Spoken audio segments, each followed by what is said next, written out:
Olá, começando agora mais um Beneficência na TV. O programa de hoje, uma volta ao passado. Você vai conferir como foi o Café Poético com Martins Fontes. Uma homenagem e a preservação da memória desse médico e poeta que fez muita história aqui na Beneficência Portuguesa. E tem ainda uma live com um quarteto de cordas aqui da Prefeitura Municipal de Santos. Então, olha, o programa está imperdível. Não saia daí, no ar, Beneficência na TV.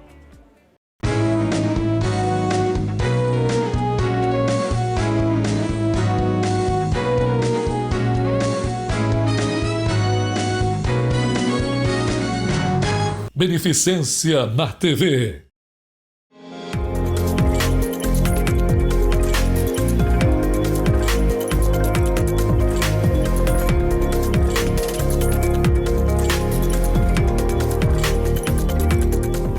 Honra a beneficência portuguesa, filha dos filhos de Brás Cubas, grande, mas sem que a força alguma sereia branque, a paixão da bondade e da beleza. Glória, se no planeta em cada lande uma lâmpada brilha, sempre acesa, é para demonstrar pela clareza o que esplendência para Portugal se expande. Simboliza uma, apenas como exemplo, entre as 100 mil do fabuloso altar, esta casa em Santos, ao fugir com o tempo, maternal, milagrosa modelar, herdeira e irmã da Santa Casa, dentro do amor humano, porta aberta ao mar. Bom, o Leandro deve estar mostrando, olha o detalhe do terno do nosso presidente aqui, o cravo no bolso. Nosso presidente Ademir Pestana, hoje nesse Café Poético, Martins Fontes. Queria que o senhor falasse desse... Por que o senhor está com esse cravo? É uma homenagem a Martins Fontes? É claro, a Martins Fontes, quando chegava ao hospital, né, ele sempre vinha com um cravo vermelho, né, e antes de ir embora ele oferecia o cravo ou a alguma paciente ou a alguma enfermeira. Por isso que ele era tão querido pelas enfermeiras, né, porque ele tinha muito respeito por elas, conversava muito com elas, né. E segundo a história, ele era muito bem afeiçoado, as enfermeiras acabavam se apaixonando por ele, né? Então a história fala isso, né? Mas era o modo dele ser, né? Apesar de ser uma capacidade muito grande, você vê que está entre os 10 maiores poetas do Brasil, né? Filho de Silvério Fontes, né? Que foi ministro da Saúde, né? Então você vê que era uma pessoa com muito conhecimento, mas um médico simples, tanto é que pagava os remédios para as pessoas que não podiam comprá-los. Ele dava o dinheiro do próprio bolso, né? Por isso que ele é tão conhecido. E ele faleceu aqui, né? Viveu aqui e faleceu aqui em cima, faleceu aqui no segundo andar aqui da frente aqui da Beneficência. E o seu cortejo foi aí no Salão Nobre e saiu daqui. Então foi um dos maiores cortejos na história de Santos também, tamanha era a paixão do povo por ele, né? Na realidade era um médico amado por todos. Por isso que a gente está aqui hoje, né? Mais um ano, né? Reverenciando, trazendo a memória, lendo os poemas, né? E ele acaba sendo mais conhecido pelos poemas do que pela própria medicina, né?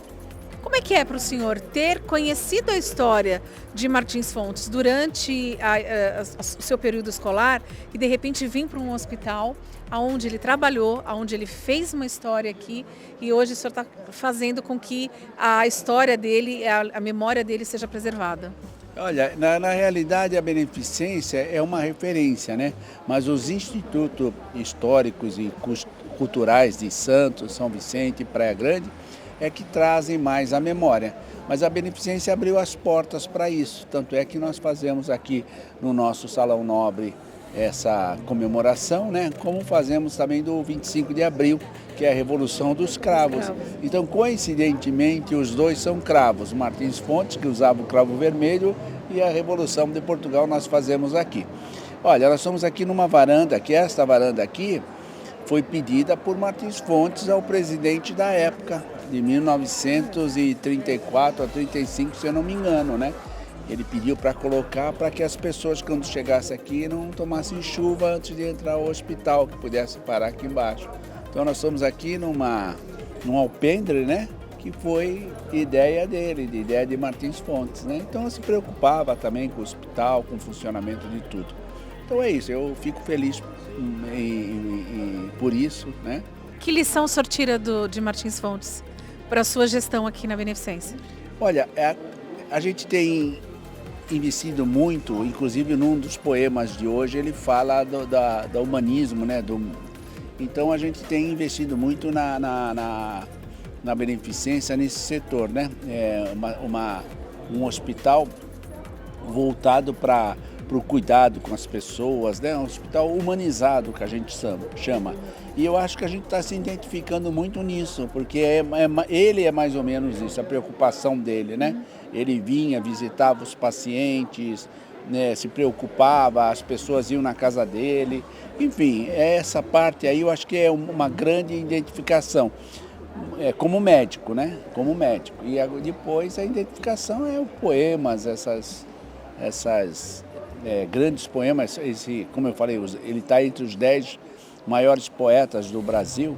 E aí é uma identificação com todos, né? Mas na parte do hospital é a humanização.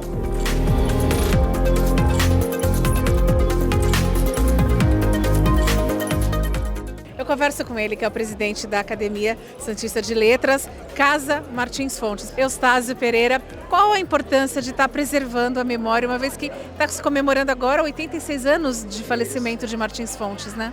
A vida e a obra de Martins Fontes são dignas de serem enaltecidas e cabe à Academia Santista de Letras desenvolver esse trabalho. E a academia que foi fundada no dia do nascimento de Martins Fontes, 23 de junho. Então nós estamos fazendo nesse ano 2023 67 anos de profícuo trabalho pela cultura, especialmente pela literatura.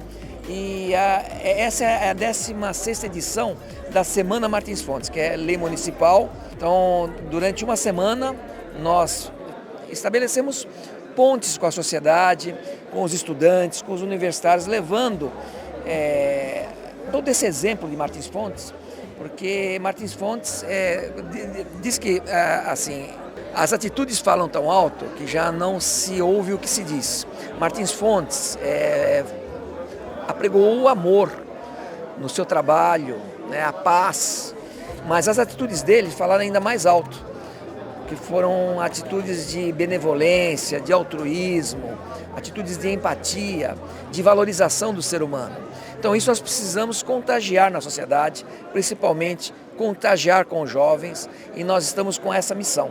Esse ano especialmente, nós temos o Café Poético, Café com Martins Fontes, integrando a Semana Martins Fontes. E isso nos fortalece, porque nós nos unimos justamente para fazer com que essa obra seja cada vez mais difundida, porque ela precisa ser incutida no coração de cada um de nós, a nossa sociedade. Ele foi ilustre na cidade e as pessoas precisam saber que Martins Fontes foi muito mais do que o nome de um centro de saúde ou de uma via pública, mas ele é um dos maiores poetas da literatura brasileira, é o nosso poeta do mar.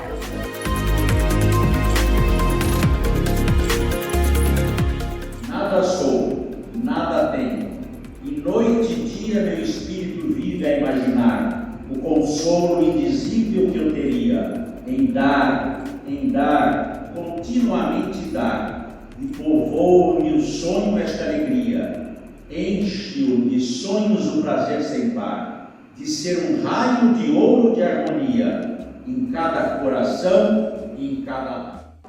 Imagina que agora eu vou conversar com ele, que é sobrinho tataraneto de Martins Fontes.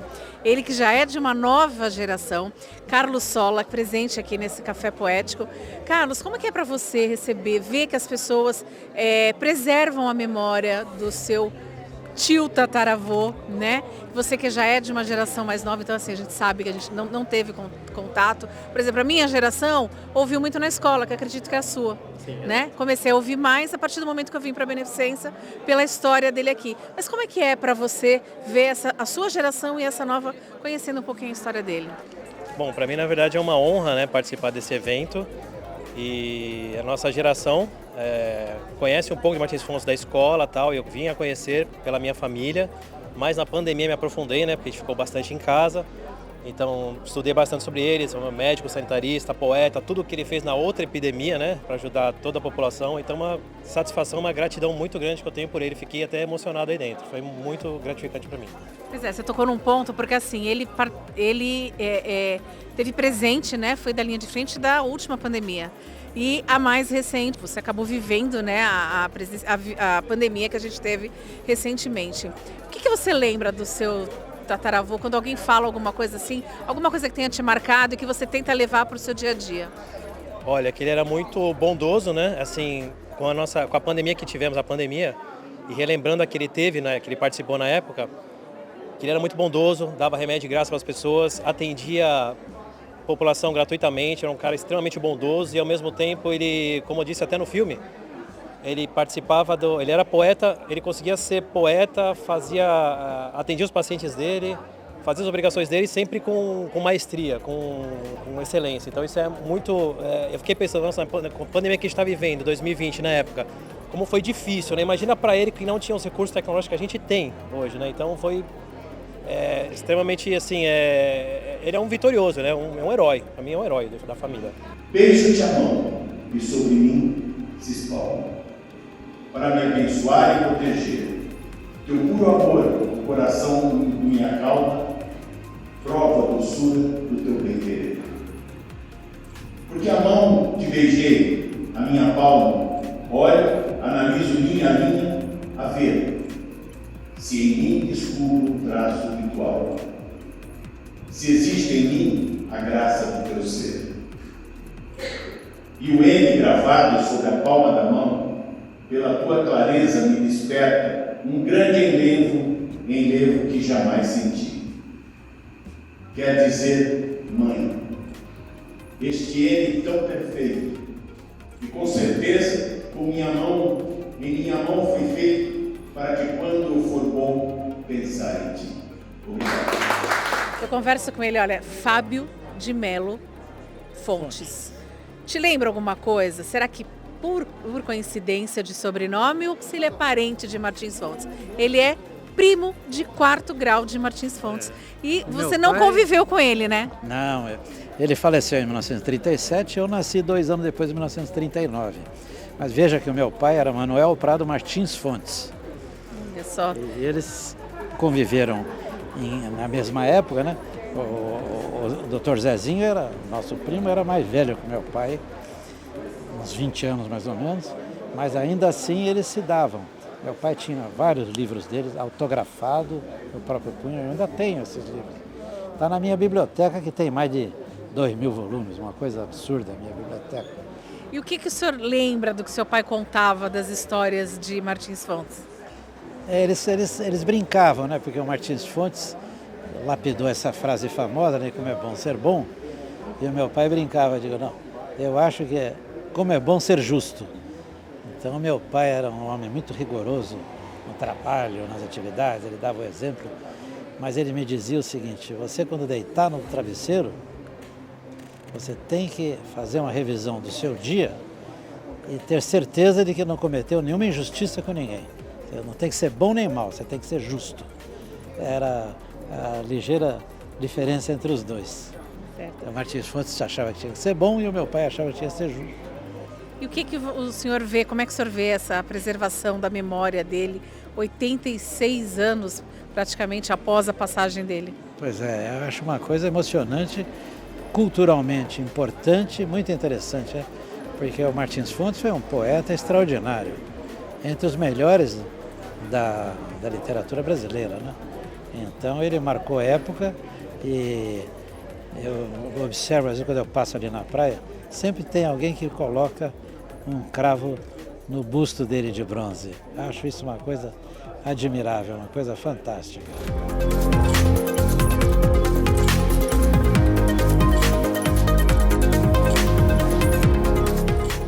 É muito importante porque nós vivemos numa sociedade que preservar a memória é algo delicado.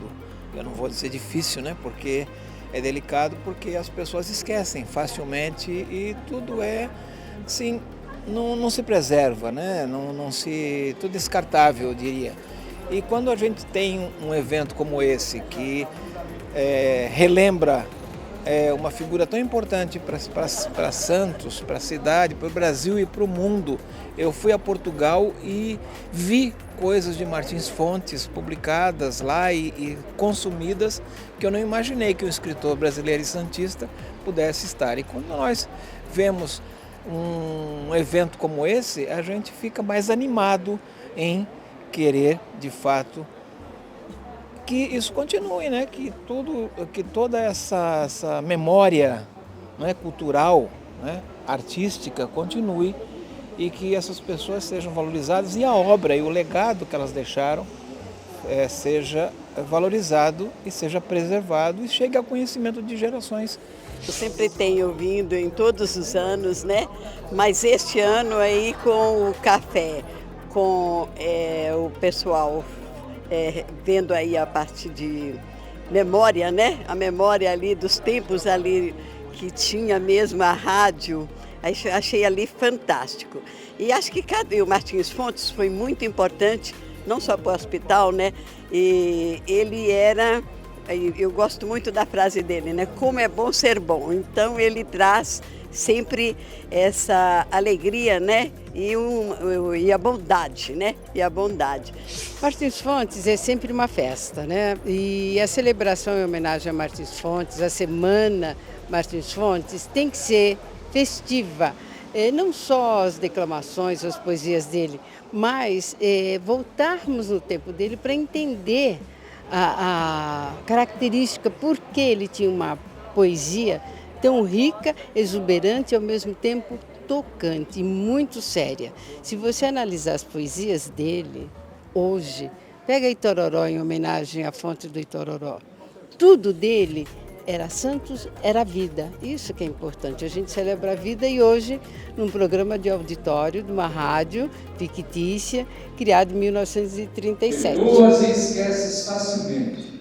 E és para todos sempre complacente. Bendito sejas, venturoso irmão, possuis a graça como inspiração. Amas, divides, dás, vives contente. E a bondade que espalhas não se sente. Tão natural é a tua compaixão, como o pássaro tem uma velocidade. Tua voz, a cantar no mesmo tom, alivia, consola e persuade. E assim, tal qual a flor contém o dom de concentrar no aroma a suavidade, da mesma forma tu nasceste bom.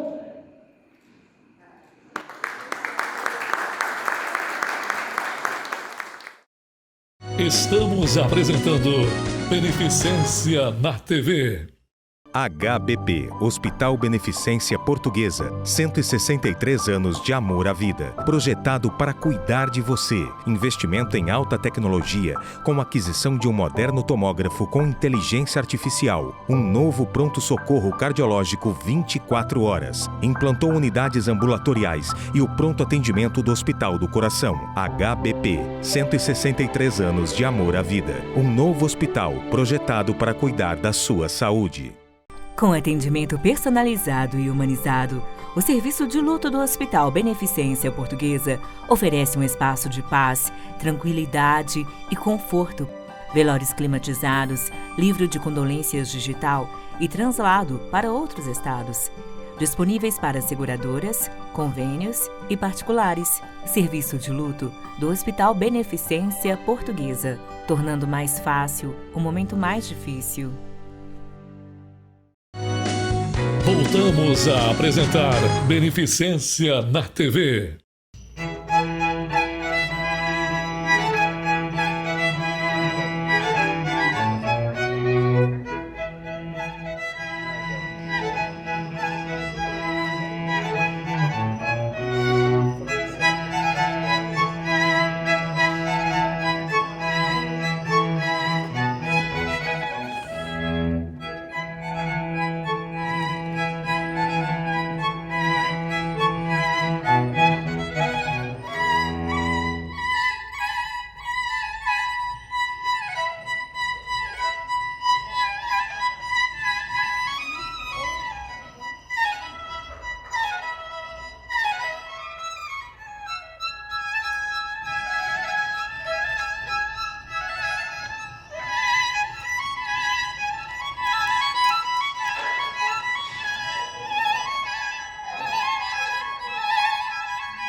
Nosso presidente, bom, podemos dizer que ele é um maestro, porque hoje teve live no Jardim, uma música clássica, e olha, ele estava lá só orquestrando o quarteto de cordas Martins Fontes, né, presidente? Você viu que coisa linda, né? Foi maravilhoso. Para mim foi uma surpresa, assim, tê-los aqui nesse Jardim da Beneficência, aqui entre as nossas alas aqui do SUS, né? E com essa música maravilhosa, profissionais assim de primeiríssima, né? A gente, em qualquer lugar do mundo, você vai ver que eles são equivalentes. Então hoje, voluntariamente vieram aqui na Beneficência Portuguesa, né? Trocar aqui para os nossos pacientes. Nós ficamos muito felizes com isso, né? Que é o nosso objetivo, né? Sempre trazer música, live, tarde feliz. Diferenciado, né, presidente? Que música clássica é música clássica. E no Jardim, o senhor até falou que remetia aqueles castelos antigamente. Lembra tudo isso, né? Porque antigamente as pessoas que tinham muitas posses representavam, porque não tinha carros, essas coisas, então eles representavam esse potencial financeiro através dos jardins, né? Porque era muito difícil cuidar dos jardins, precisava um grupo de muitos empregados, né? Para que pudesse manter um jardim bonito daquela forma. E aquilo ali era uma vaidade, e eles aproveitavam para trazer também os músicos, fazer aquelas festas, né? Encantadoras que hoje a gente só vê em filme. Então era da época, em vez de ter uma Ferrari, uma Land Rover na porta, eles tinham uma mansão com um jardim enorme para mostrar o seu poder financeiro.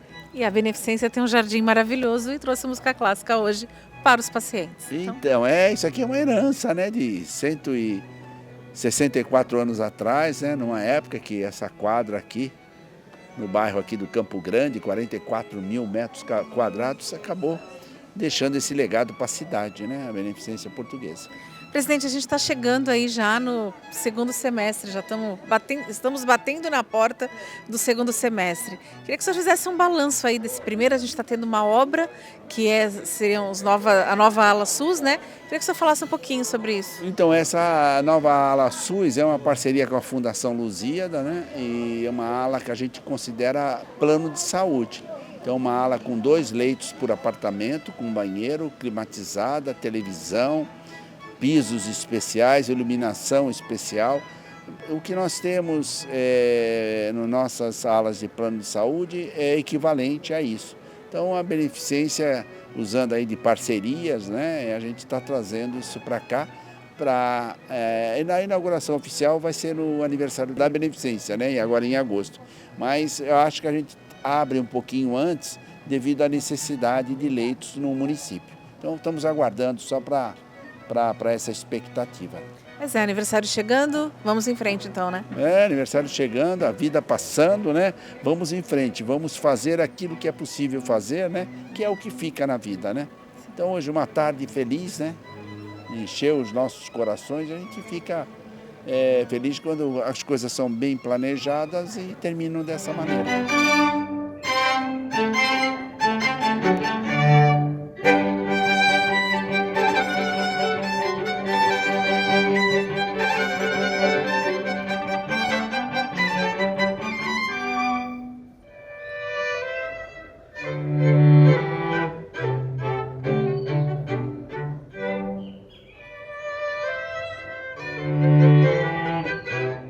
Musicistas, ele que é violinista e é o Ulisses Nicolai, acertei?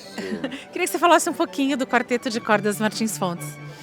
O quarteto é da prefeitura, são os músicos da orquestra que tocam no quarteto. Ele foi fundado em 78 por uma outra, a Delcy Paulino, que era uma violinista aqui de Santos também.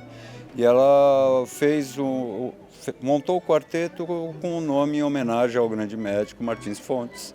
E ele continuou até a virada de 2000, que aí teve uma reformulação do quarteto, que aí começaram a ter os músicos da orquestra mesmo participando. E a gente já faz bastante programas assim, bastante populares. Em 2019 a gente foi até Portugal para fazer um programa só de músicas brasileiras com um clarinetista também da orquestra. E a gente faz projeto também Façol lá nas escolas que estamos querendo retomar. Ficamos participando bastante de um projeto da Secretaria que era a Hora da Cultura também, que era uma coisa muito legal que poderia ser até retomada com teatro, dança, cinema, música, contador de história. E durante esses projetos vocês fazem diversas apresentações, então vocês fazem em escola, já participaram de festivais também. Como é que os jovens, essa nova geração recebe a música clássica? Porque é uma coisa diferente, a impressão que a gente tem é que a música clássica está ficando cada vez mais distante das gerações, né? Mas a partir do momento que vocês levam o conhecimento, a música clássica para os jovens, como é que é o feedback? É muito bom.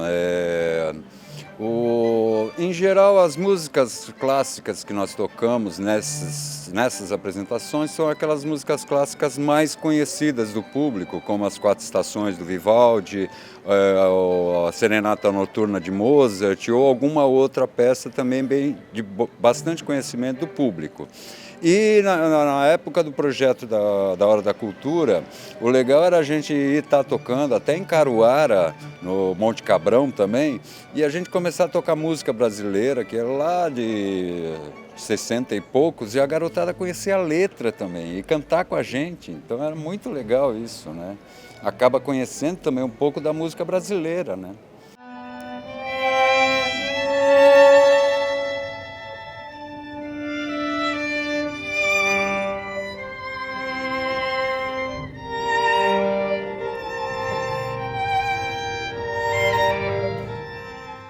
Para a gente, um presente, foi um bálsamo nessa tarde.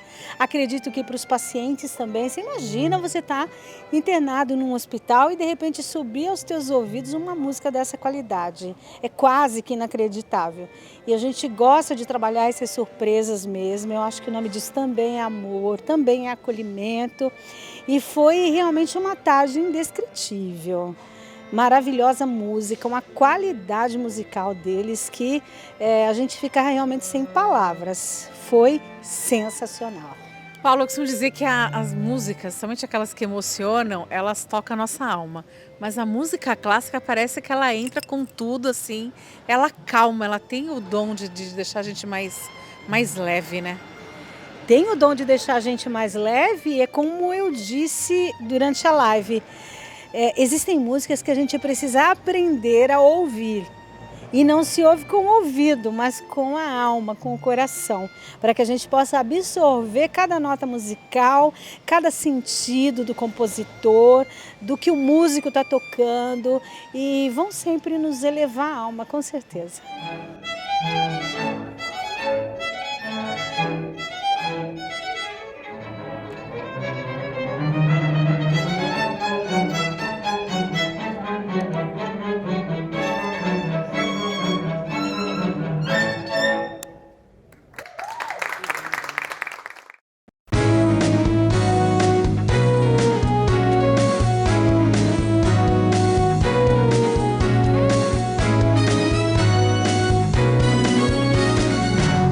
Beneficência na TV.